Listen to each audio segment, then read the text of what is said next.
Sejak manusia berdosa, maka kemuliaan Allah telah kurang. Artinya manusia tidak mampu mencapai standar kesucian Allah. Tetapi manusia tidak kehilangan kemuliaannya sama sekali. Maksudnya, manusia masih bisa menjadi manusia yang beradab, yang jauh lebih mulia dari hewan. Namun demikian, tidak dapat disangkal bahwa kenyataannya banyak manusia yang hidup dalam lingkungan, budaya, dan pendidikan yang buruk, sehingga memiliki perilaku buruk mirip dengan hewan atau kualitas hidupnya tidak berbeda jauh dari hewan. Orang seperti ini memiliki monster yang buruk atau jahat. Kalau seseorang hidup dalam lingkungan, budaya, dan pendidikan yang baik, maka ia dapat menjadi manusia yang santun, beradab, beretika, dan bermoral baik. Orang seperti ini memiliki monster yang baik. Oleh karena kejatuhannya, manusia telah menjadi manusia yang kehilangan kemuliaan Allah. Artinya manusia tidak mampu mencapai kesucian moral seperti Allah dalam Roma 3 ayat 23. Kata berdosa dalam teks tersebut adalah hamartano, yang artinya meleset, melukai hati, dan hilangnya tanda. Ini berarti manusia telah menyimpang atau meleset dari kehendak Allah.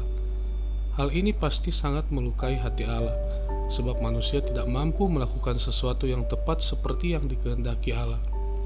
Padahal inilah maksud tujuan manusia diciptakan. Kejatuhan manusia membuat manusia kehilangan tanda.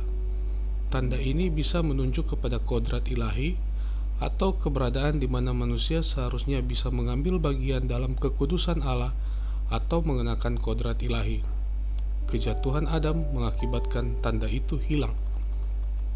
Sejak kejatuhan Adam, komponen-komponen yakni pikiran, perasaan, dan kehendak yang dimiliki manusia tidak lagi digunakan untuk melakukan kehendak Allah, yaitu untuk kesenangan dan kepuasannya, tetapi digunakan manusia untuk apa yang dirasa menyenangkan dan memuaskan diri sendiri. Ini berarti manusia tidak lagi melayani dan mengabdi kepada Tuhan secara benar. Pada dasarnya, dosa membuat manusia membuka peluang untuk menjadikan dirinya sendiri sebagai tuan atau majikan. Karakter manusia menjadi rusak. Manusia terkunci dalam kondisi tidak mampu mencapai kesucian Tuhan. Inilah yang dimaksud dengan hukum dosa atau kodrat dosa. Dalam seluruh tindakannya, manusia tidak pernah dapat tepat seperti yang Allah kehendaki. Manusia bisa berbuat baik, tetapi tidak hidup dalam penurutan terhadap pimpinan roh. Manusia hidup dalam pertimbangannya sendiri. Ini yang disebut hidup menurut daging. Keadaan ini menjadi keadaan permanen yang tidak dapat diubah sama sekali. Keadaan manusia yang ada dalam penyimpangan secara permanen tersebut bisa digambarkan seperti monster. Mengapa?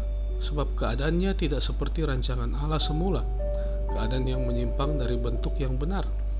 Sebaik apapun manusia itu, bila telah kehilangan kemuliaan Allah, maka ia merupakan produk yang gagal. Manusia yang gagal bukanlah produk Roh Kudus yang berkualitas sempurna seperti Bapa atau tidak memiliki keserupaan yang sama dengan Allah. Keberadaan makhluk yang tidak serupa dengan Allah adalah monster. Tetapi hal ini bukan berarti manusia pasti terbuang ke dalam neraka. Kalau Tuhan Yesus tidak mati di kayu salib, tentu semua monster masuk neraka tanpa proses pengadilan. Tetapi dengan karya keselamatan, maka ada pengadilan berdasarkan perbuatan atas mereka yang tidak pernah mendengar Injil.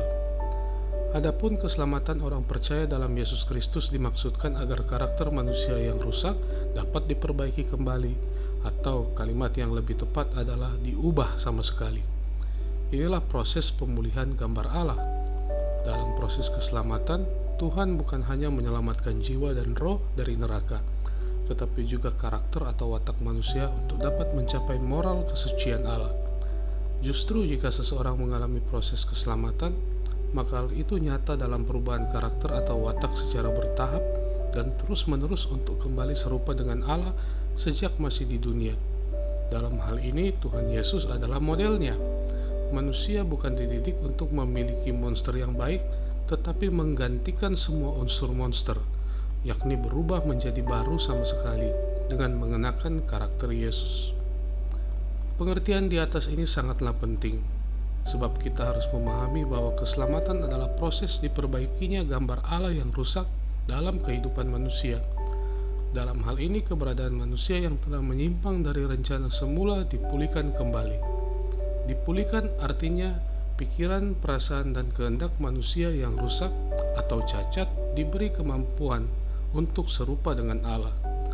Hal ini bisa terjadi melalui proses yang tidak mudah dan sederhana. Setelah melalui proses yang memadai atau benar, maka moral manusia dapat berkualitas seperti kualitas yang Allah kehendaki dan Allah miliki.